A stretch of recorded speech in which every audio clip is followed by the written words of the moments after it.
So a lot of people ask what class I should play, and I did make an entire video on what class you should play. But another follow-up question is often, how much money do you need to spend on Unison League?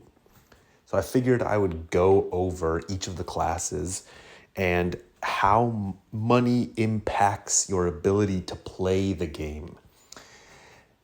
Now, I'm not putting up numbers. For example, like you don't need to spend $500 a year to reach this amount of gear score, because gear score is constantly changing and your luck will change things.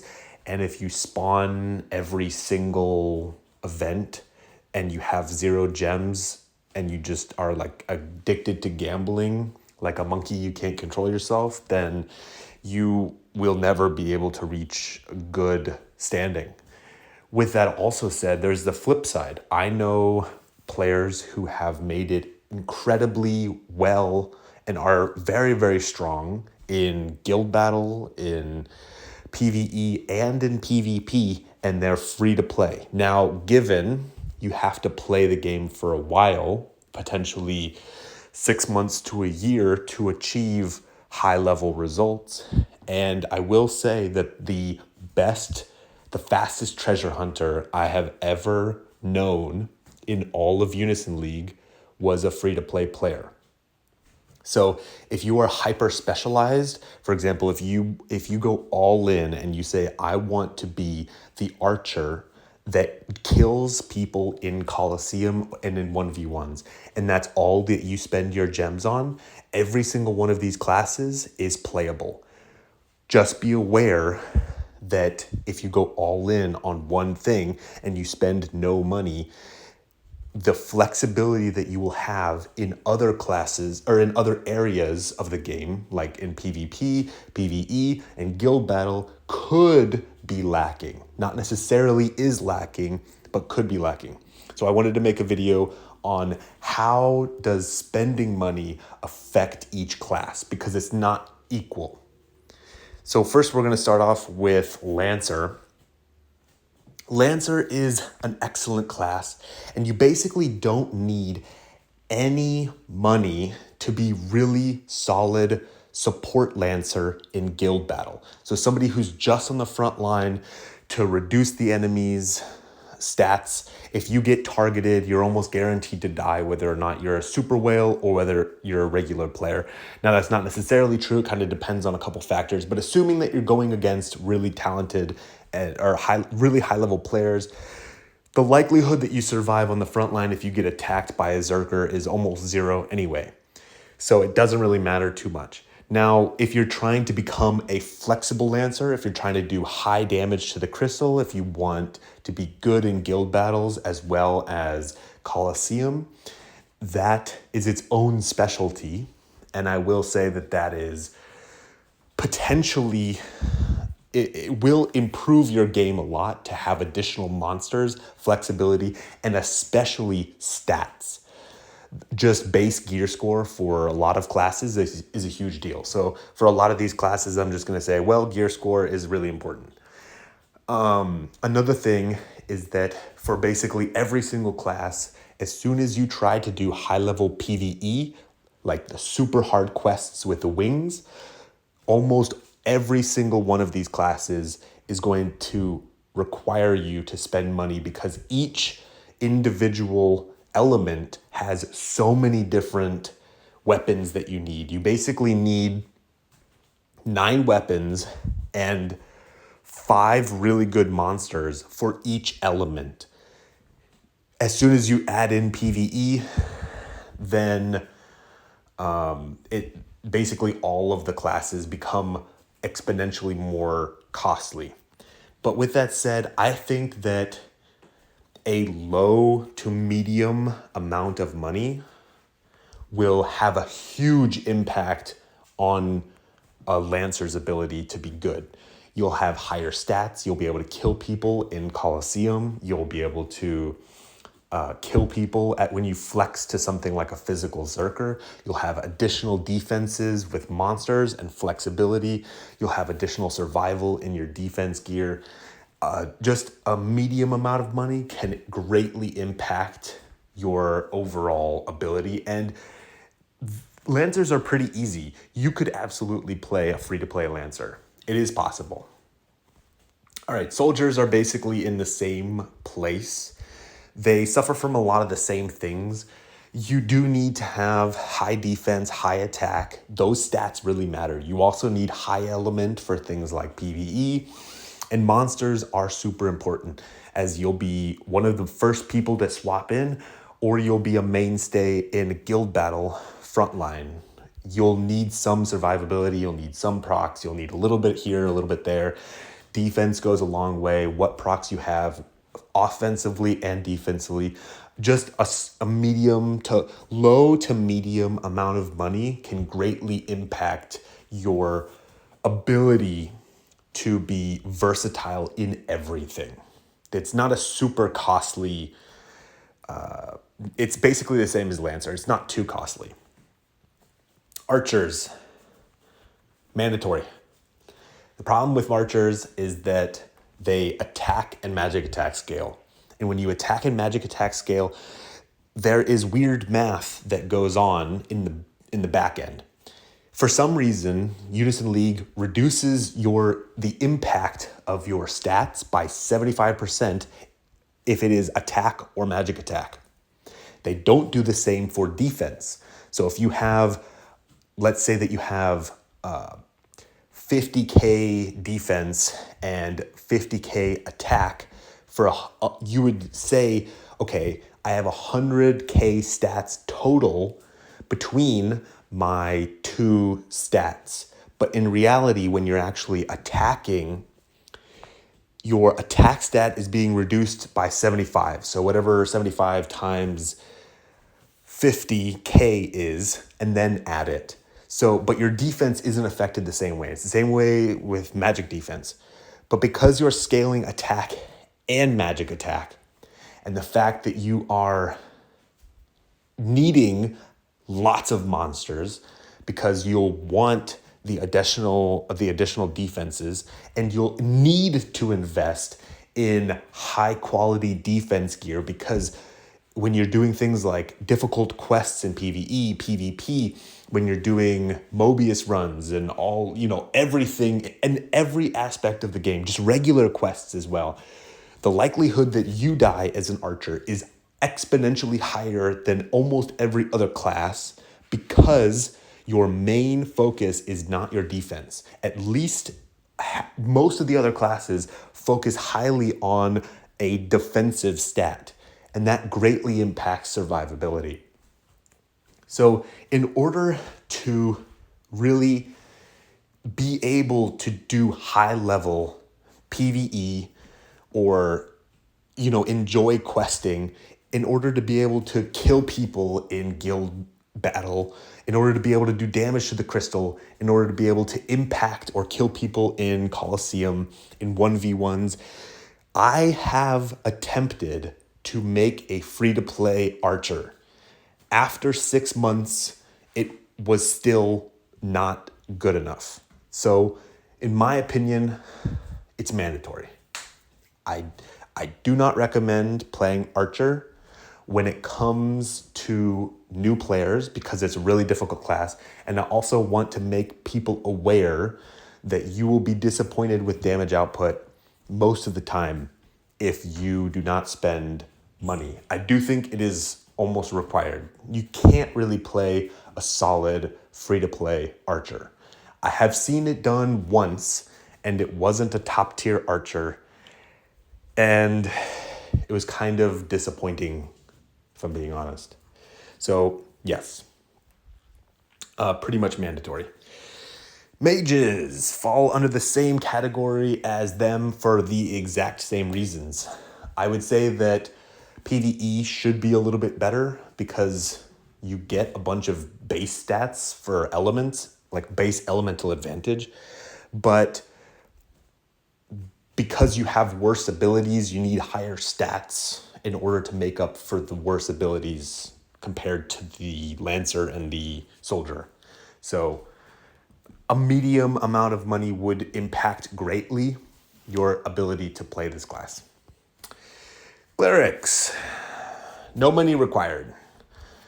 If you want to play Cleric, be my guest. But it requires, if you spend $10,000 and if you spend $0, your impact in things like Guild Battle, in PvE, and in Coliseum is not going to change at all. Virtually. I mean, you could argue a little bit about monsters. You could argue a little bit about defense gear. But for the most part, basically no impact. Rook, same thing. You can build a Rook, and because you only require defense gear, you can stack 20 defense gears, which is not difficult. You accumulate, well, now you probably accumulate about 2,000 to 2,500 gems per year. It would be my guess, naturally, especially with all the events that they've been doing recently and all the gems that they've been giving out. And that is more than enough to be spawning a couple spawns. If you're focusing on Rooks, it's pretty easy. And honestly, with both Clerics and Rooks, the number of monsters that you need is greatly reduced because you're looking for really, really specific things. You're basically never looking for damaging monsters. You're never looking for tons of penetration and regular attack monsters. A lot of Rook monsters are unique defensive monsters, like fortify monsters, things that'll help your team, because the uni itself is not going to do any damage. So you really want high buffs, and you can get, if you have two monsters that are both good, like Wind Valk and you have Minerva, for example, that's all the monsters that you need regularly. Now you may throw in like one or two additional monsters, but those will last for years because they're probably PvP or Guild Battle monsters, and you only really need maybe one or two. Rooks are an excellent class for free-to-play players. It basically has no impact. Zerkers, I'm going to put them in the high category. And the reason is because if you want to be a PvE player, if you want to do quests, then you have to be an archer, Zerker. And then it follows all the same rules as archer. So it's a really expensive class. Now, if you want to be a PvP Zerker, well, now you need a ton of good defense gear. And the reason is because as soon as you equip the Zerker class, you're the target for most of the Coliseum match. You'll be targeted first or second.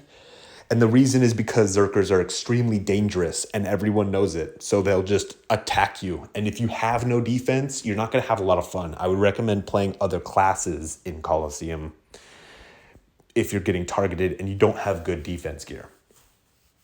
I would also say that monsters are exceptionally important because your monsters have the potential to kill, and what monsters you throw are really important, especially when you're using Zerker in something like Guild Battle. You never want to be the guy that attacks the enemy and doesn't kill them, because if you don't kill them, you've just fed them uni and you've just lost the entire Guild Battle for your entire team. So spending money has a huge impact on your ability to play Zerker. Treasure Hunters.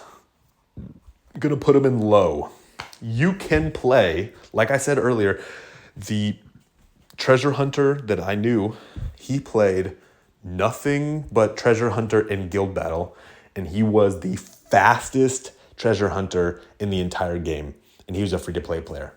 So you can absolutely play this class. Now, if you're doing something like high-level PvE, then it falls under the same rules as Archer for the most part, where you need lots and lots of stats, but hardly anyone does that, so I'm kind of ignoring that. If you play Coliseum, you only need one really, really horrible monster to throw. A monster that slumbers, blinds, and insanities your opponent. You just need one monster that's a pain in the ass, and your job is to race to 100 uni, throw that monster, and then you just keep throwing that monster until you win. So really, the only place that's kind of expensive, which you could kind of argue is why I put it in low impact, is that in guild battle, it can be really, really beneficial to have a flexible monster pool for your guild. Also, it is really important to have some good procs and some specific constants and special opener abilities fully infused. So there's a very, very small amount of just general things that you can use and spend potentially to boost yourself a little bit as a treasure hunter. But it's not too much, and treasure hunter is a great class for new players. I would recommend, if you are the supportive type of person, to build Rook and treasure hunter at the same time. And the reason why is because when you're playing Rook, you want all of your monsters to be magic defense and defense to give you the most stats. And when you're playing racing treasure hunter, you want the lowest attack and magic attack stats that you can get. And so what you run bows and guns because they give you the worst stats. And what do you want for monsters? You want magic defense and defense on your monsters because you don't want attack stats. So they overlap in a lot of ways, but it has to be a mental thing. Some people really just don't like playing a supportive role. They don't want to watch the team do the thing after they've unied. It takes a special type of person to be a cleric, a rook, a treasure hunter. So just be aware there is some overlap there. And if you like to kill people, that's completely fine. Now, ninjas, I'm going to probably put in high impact, but not mandatory.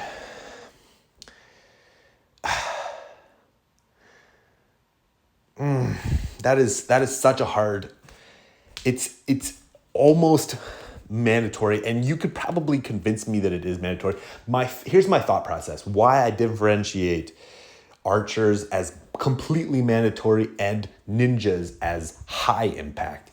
I think the difference in my head is that you need a ninja in every single guild. At least that's my opinion. Every guild should have a ninja, but you don't need to run the ninja as a damaging ninja. You can run them full support. You can run them with no attacks, and you will still be in a good spot.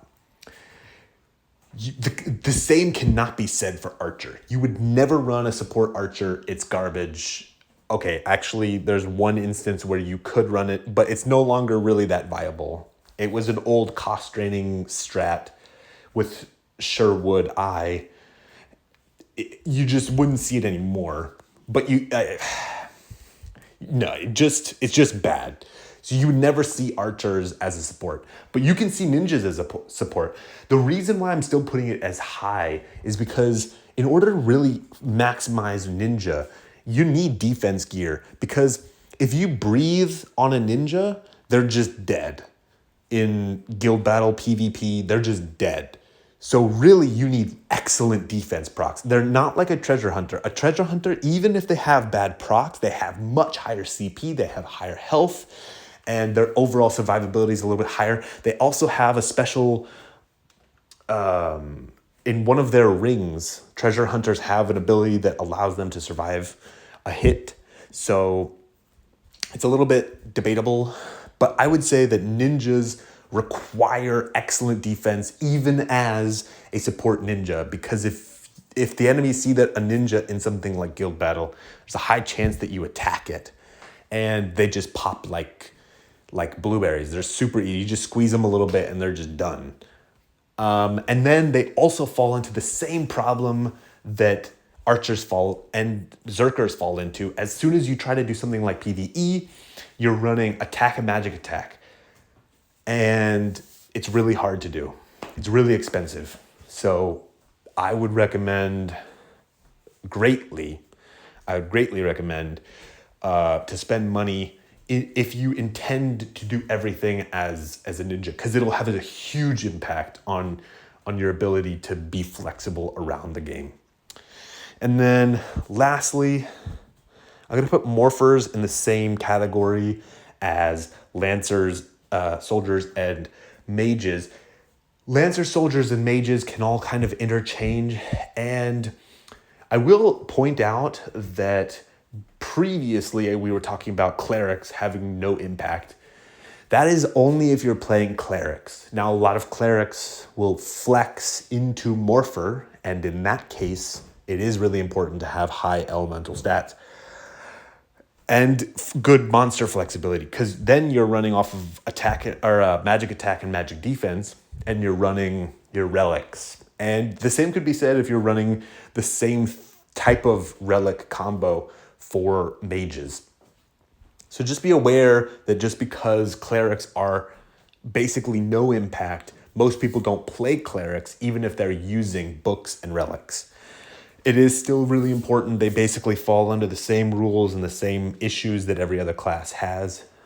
I will say that the reason, even though morphers have much better defense and their requirement for defense gear is lower than Lancer, Soldier, and Mage, because they get a bunch of additional HP when they morph, and they also get a bunch of buffs. You get like the 50% buff whenever you morph to everything. So although technically that is true, and I do want to point it out, I am offsetting the fact that you don't need as good of defense gear with the fact that in order to get high defense or magic defense, you need super specific gear.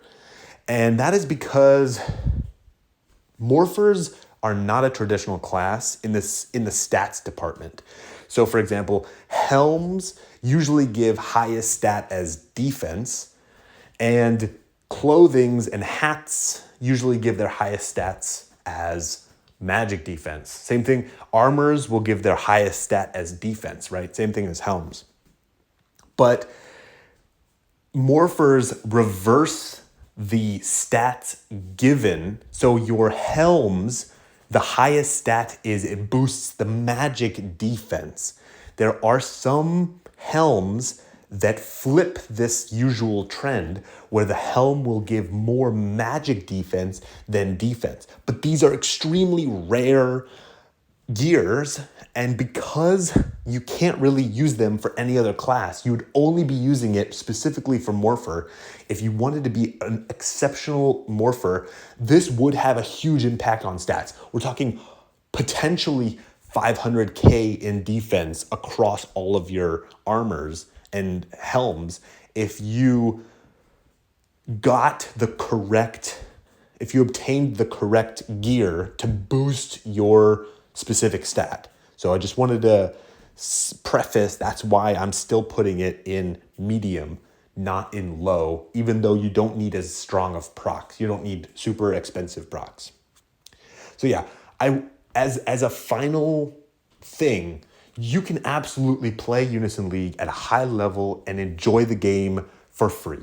There's no requirement to pay money, but there is an unequal amount of impact that your dollar spent in the game will have on your ability to improve depending on what class you play.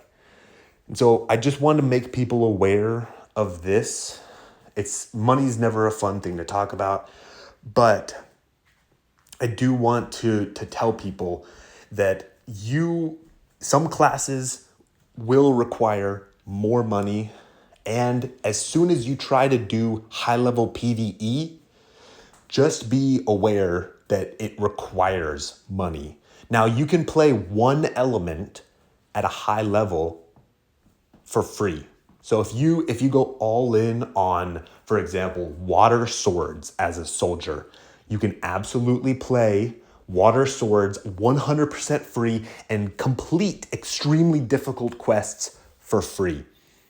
But you will never be able to complete extremely difficult quests for any other element. So I just want to be aware, as soon as you introduce something like PvE, your ability to play every single element will greatly improve. And that is why I'm putting every single class basically in the medium tier. There are some other things as well with PvE and PvP PvP and guild battles that we kind of talked about. But I just wanted to make people aware that you can basically play every single class pretty darn well for free, just not as flexible. So that's all I wanted to say. Catch you guys later.